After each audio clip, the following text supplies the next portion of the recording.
What's going on, everybody, and welcome to the Other Side of the Firewall podcast, where we talk about the latest and greatest in cybersecurity news, as well as we highlight those movers and shakers and glass ceiling breakers, those people of color who made it to the other side of the proverbial firewall. My name is Ryan Williams, and as always, I'm joined by Shannon Tynes. What's up? What's up? And Daniel Acevedo. How's it going, guys? What's going on? Thank you for tuning in. So today is our discussion episode. So Monday, Tuesday are topics, Wednesday discussion, Thursdays ask a CISSP, and then Fridays everything else, movies, books, games, all that good stuff. We call the rundown. If you're tuning in to us on the radio, you get all of it all at once. And then if you're watching this on public access, Channel 10 out in the Fairbanks, DC area, you get a lot of our interviews and things of that nature from the Ask a CISSP. So we're cross-pollinating over here. But without further ado, I give it to Shannon. All right, everybody. This article comes from the Hacker News, written by Ravi Lakshmanan, and the title of it is Trump Terminates DHS Advisory Committee Memberships, Disrupting Cybersecurity Review, right? So, long story short, what ended up happening is DHS, they used to have these advisory committees that would go out, right? They go out into the public, they go out even inside the government, right? And they would see what's going on, pretty much is what it was, right? And then they would come back to DHS and they would advise them, right? They'd say, hey, this is what we're seeing. These are the mitigation efforts we should do for these things. And it was kind of a learning process, for DHS to do better, right? Like Department of Homeland Security, that's your Coast Guard, that's your Secret Service, Secret Service especially, they do more than just protect the president, right? There's other things that they look into, right? Like counterfeiting, things of that nature. Yeah, I was gonna say they're part of the Treasury, so yeah.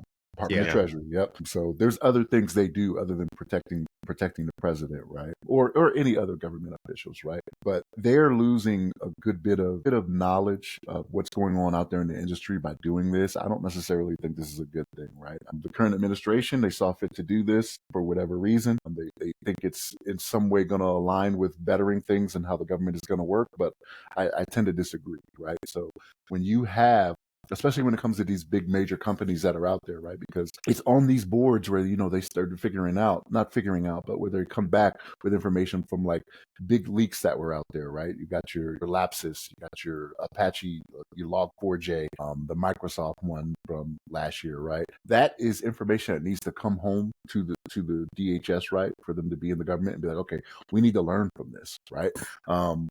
It's I don't want to say it's better to have the civilian companies make this mistake, right? I don't want to say it like that. Nobody should make this mistake, but it's good that they take that information, bring it home, and then we learn from it, right? It's kind of like I kind of think of it like when in the military, like we have our after action reports, right? Whenever you have some type of incident or something like that, you go with what happened, you get together with the different functions and say, hey, this is how we learn from this, is how we implement things to prevent it in the future. And I think we're losing that knowledge with these advisory boards that are across several. And I know you guys will probably go over a few of them, but there's several different places that lost this information, this knowledge. But Daniel, what's your thoughts on this, man? I don't know. It was a little confusing. I had to Google, did CISA close down like 17 times? Because I was like, what memberships, what boards? Is it a Costco membership? Like, what are we talking about right now? Like, I was really, I don't know. I guess I got hung up on the word membership. But I do know CISA. I worked with CISA in the past when I was working for my previous company, at least a lot of their events and their web events. Because I like to be plugged in to cybersecurity in the government on that aspect, especially coming from a private organization. I think it's a big L. I think this is a big loss. Like you mentioned, they were critical in showing after actions and things of Log4j and Lapsus and those kind of things. And I think having an organization such as the CSRB that went out and found these things that work alongside both the government and the private sector and public sector is a huge gain, right?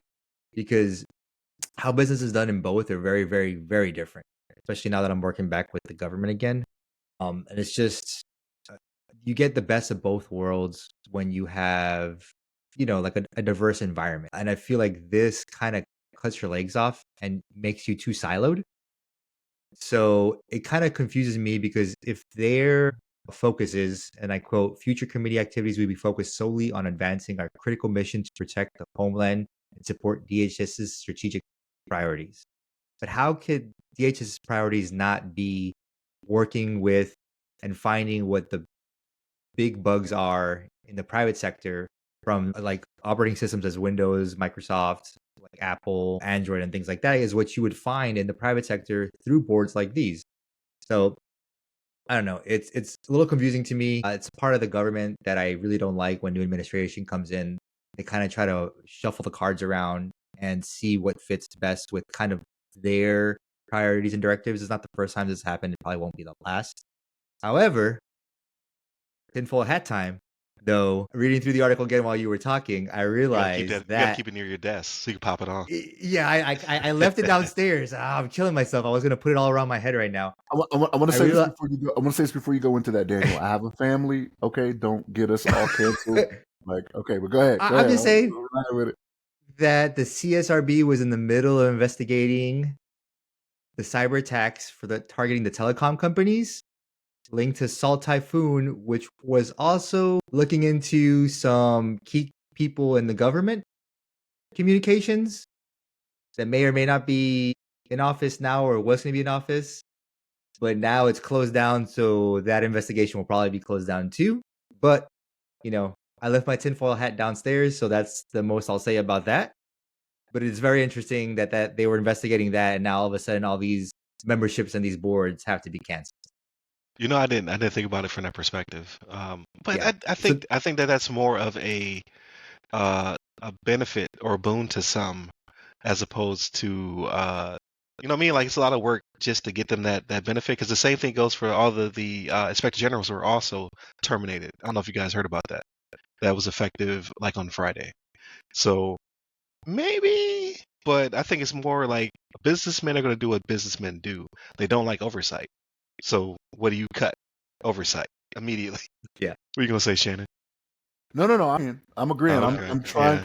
This is the same. I'm trying to do what I warned Daniel about. I'm trying Yeah, not to we're put not his we're not camps in politically one mouth. affiliated here on the Yeah. podcast, even though we all have our own opinions.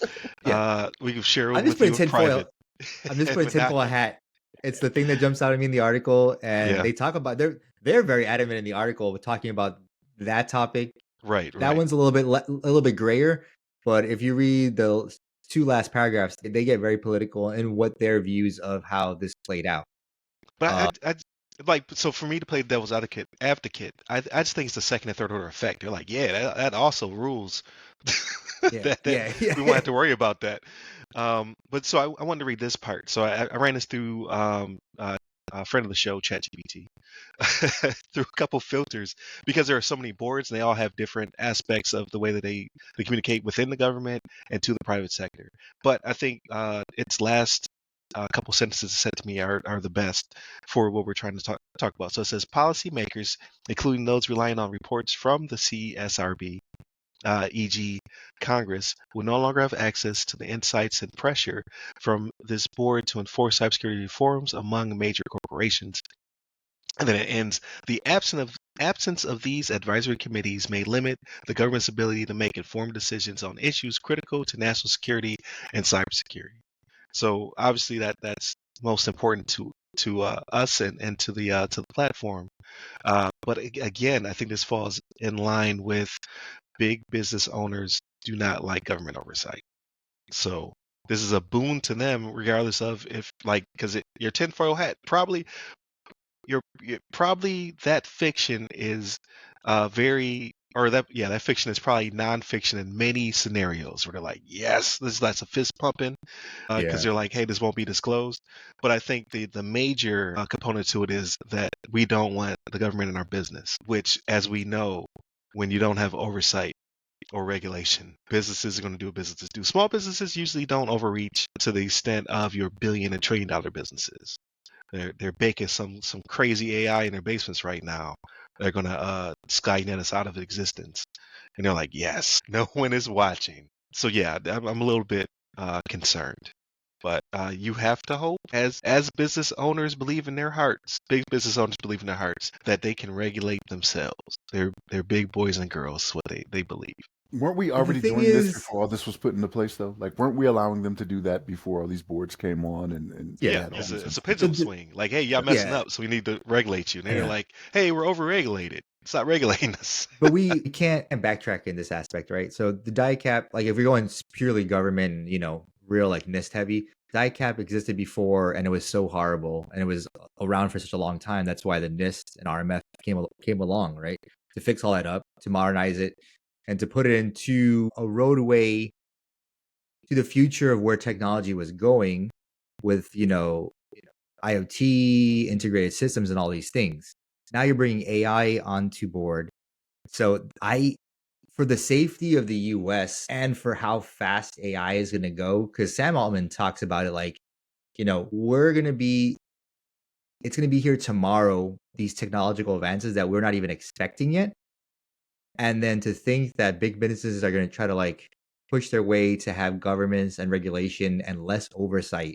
Yeah, take the That's guardrails that is off as that is we that's Skynet. birth That a is weapon of literally mass destruction. Yeah, that is literally the road to Skynet in a nutshell overnight. That can't happen. I'm stuttering a So, little because I like the thought of it's like a little like jarring.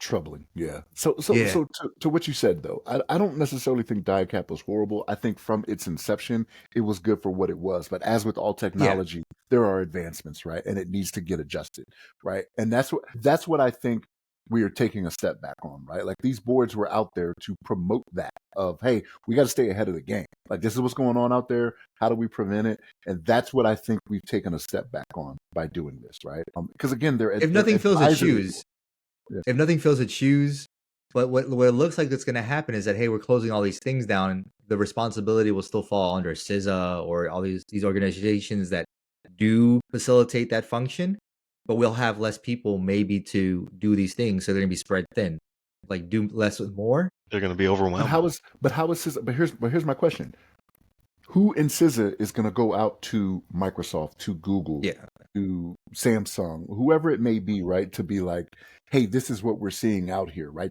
That's what this did. Like if CISA still has to do it and they're not getting the budget, they don't have the council and they're not getting the budget to go out and do it, they're not going to do it. yep. They're like, we have a Yeah, different yeah, yeah. primary mission that we need to do. We can't do that. You know what I mean? Yeah, there'll be lots of hearings, and then within those hearings, what the bottom line is going to be like, hey, how come you guys are monitoring this? Well, you cut our budget, the congressperson. So it's a snake eating itself, right? It's a Oberos or whatever. So we'll see what happens in the next. I like to say, always say, like a year or two. We'll see in 2025 how this impacts us, because they're building a ginormous AI data center here in the States, and they took some of the guardrails off just now. So if anything, it's going to be really cool. I love my dystopic movies. To live one, great. Because I'm not thinking like it's going to launch missiles into the sky or whatever. But if not used properly, like you're going to see brain drain. You're going to see disinformation. You're going to see Yes. uh, potential disruption, DDoS attacks at scale that we've never seen before. Like just nonsense will be the thing, and in a time where we're trying to better protect our critical infrastructure and things of that nature. But don't worry, the UK still has rules. So, and those rules still those rules still impact us in some ways for the time being. It's fine. It's fine now for the UK, right? Until China and Russia and Iran start ganging up on them, right? So Right. let's just little bit of going back. Go back a couple articles, folks. Yeah. So I'm interested to see how this will impact, because it's going to be like at the end of this year is going to be full of hearings. So I would like to go back to the sound bite and be like, see, look, and you have your Sam Altmans and your Zuckerbergs and your Elons talking to Congress all types of crazy ways, and you're like, well, you would already know this information if you kept your boards running, but you It decided won't. not to. It won't be everybody in the hearing saying it though. You got to remember that too, right? The first thing that'll happen will be like, certain people will be like, "You are a credit to humanity." Let me start with that, sir. Like I don't. So Right, right. But yeah, so we'll see how this all unfolds. We all are in agreement that this was probably not a good idea. So if you need new board members at the end of the year, you have three right here who can join your team to help you out with this. But I'm sure there's people who could probably just be reinstated that are experts in this field. But hit up all the websites that go by our name. Give me up at the other side of the firewall, the other side of FW, or Ask a CISSP. Personally, it's at RyRy Security Guy. That's RYRY Security Guy. You can find us pretty much on all the platforms. You can find me specifically on LinkedIn, most at my most responsive. And where can they find you, Daniel? On LinkedIn under my name, Daniel Acevedo. There it is. Stay safe. Stay secure.